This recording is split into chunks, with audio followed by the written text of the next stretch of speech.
that was the feminist portion of the show. Let's keep it going. You guys ready to keep this show going?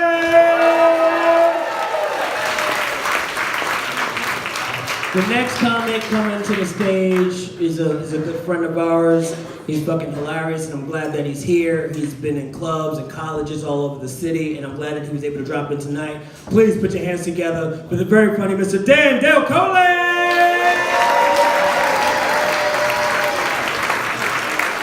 Thank you, guys. Thank you so much. Thank you, man. It's really good to be here. Guys, I just celebrated a birthday a few weeks ago, man. I just turned 34 years old, guys. Hold on, man. I didn't say that to like try to get a cheap applause off top. I just wanted to let you know that this is a grown man on stage right now. I'm a real adult, I swear to God, man. Cool. I got a cool gift from my mom this year, right? Like my mom bought me a flask, which was pretty thoughtful, I thought. But it's not like the flask you think of when you think flask, like that little metal thing you keep in your inside jacket pocket. It's not like that. It's like a disguise. It's pretty much a bottle of lotion that you can fill with liquor. Yeah, it's awesome. It's awesome because now instead of an alcoholic, I look like a dude who drinks lotion sometimes. It's a little better, I think. I don't know. It's cool, man.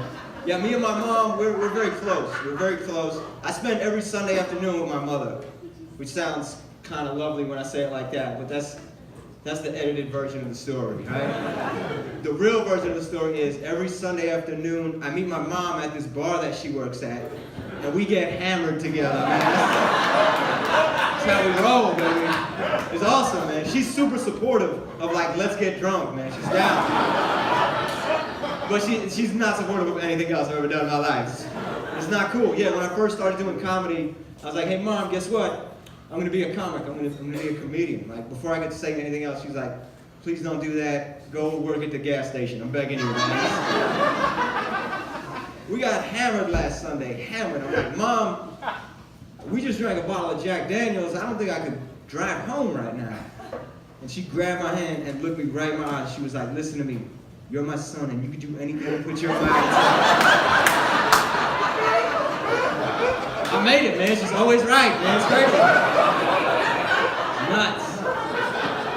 I don't know, man. I don't like being 34. It's not cool. It's not cool. I feel like I'm at an age now where I should have like a lot more accomplished as a man. You know what I mean? Like a lot of my friends are in their 30s. They have like families and careers and money, and they've like done things with themselves, you know? Like for me, I think in 34 years, my biggest accomplishment is a few years ago, my cousin met Dan Marino. It's pretty big deal for me, guys. It's pretty awesome. He's a Hall of Famer. I did get married 2 years ago. I guess that's something, man. Yeah, I did. Married for 2 years. It's cool, man. We were dating for 12 years before we got engaged. Yeah. So something told me like, hey man, maybe it's time to do this. That was her. She was like, hey man, maybe it's time to do this. My wife's awesome. My wife, her favorite thing to watch on television is reality shows, right? Like she watches like MTV reality shows, you know? Like her favorite show in the world is Teen Mom. Yeah, all right. A couple Teen Mom fans. I've seen every episode. It's on in my house every night. It's nuts. One thing I noticed about the show Teen Mom, right, is every dad on Teen Mom looks exactly like me, man. It's crazy. It's true, right? Like the first episode I ever saw, right? The first episode I ever watched is just these women are just sitting around like talking trash to each other. I'm like, God, these people are disgusting on this show. And then the dudes started showing up. I was like, nah, they're not all bad. That's good people, good dads is what they should call it. I grew up kind of poor, right? I grew up kind of poor, but I'd never say that I come from like nothing, because that's not true at all. Like my family does have one thing of great value, and it's my mom's rent-controlled apartment. It's it's a big deal, yeah. Right? Like my mom lives there. She inherited it from my grandmother, who got it from her mother, who got it from her mother, who got it from her mother, and one day it's gonna be mine. Yeah. Like, yeah, I did my Ancestry.com test, and the results just say apartment 3L. Like, that's where we're from, man. That's where we live. I live in Brooklyn, like not so close to here, but I'm born and raised in Brooklyn. It's cool, man. Yeah, man, I love it. I love it. Like the neighborhood, it used to be like, Brooklyn was like real like tough guy, right? And now it's like hipster, right? It's cool, I love it, because I'm like 5'4", 145 pounds. I'm the strongest guy in my block right now. It's amazing, I love it. It's great.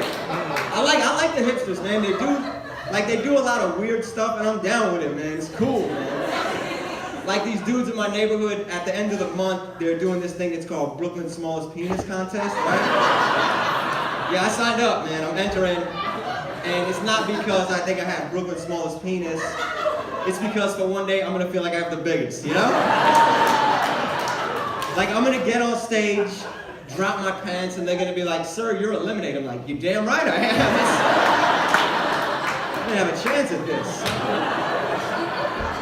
So this is true for my neighborhood. I think it's like a universal thing. Like every neighborhood has like a neighborhood uncle, right? Like an old guy everybody knows, like, "Oh man, it's old Uncle Jerry," right? Old guy, everybody kind of messes with. Okay, cool. So my neighborhood uncle guy is this homeless dude everyone calls Uncle Bum, right? Yeah, Uncle Bum is awesome. He's been there forever. He's like a local legend. He's cool. But I don't call him Uncle Bum, right? I call him Uncle Dennis, you know? Because I'm like, you know what? This guy's real name is Dennis. He's a human being, and he's my real uncle. Also, it's weird, man. I can't call you Bum. You're my mom's brother, man. It's not cool. So growing up, right, like my dad wasn't around when I was a kid. So Uncle Dennis would try to fill in and do dad stuff with me, right? So like when I was 8 years old, Uncle Dennis tried to teach me how to ride a bicycle, right? And he says, "All right, Danny, listen, riding a bike's easy, 2 steps, right? Step 1, get on the bike, pedal. If you fall off, get right back on and try again. You'll get it." I'm like, "Okay, cool. So far, so good." He's like, "Step 2 is the most important step. We're gonna steal a bike right now." That's my time, guys. Thank you so much.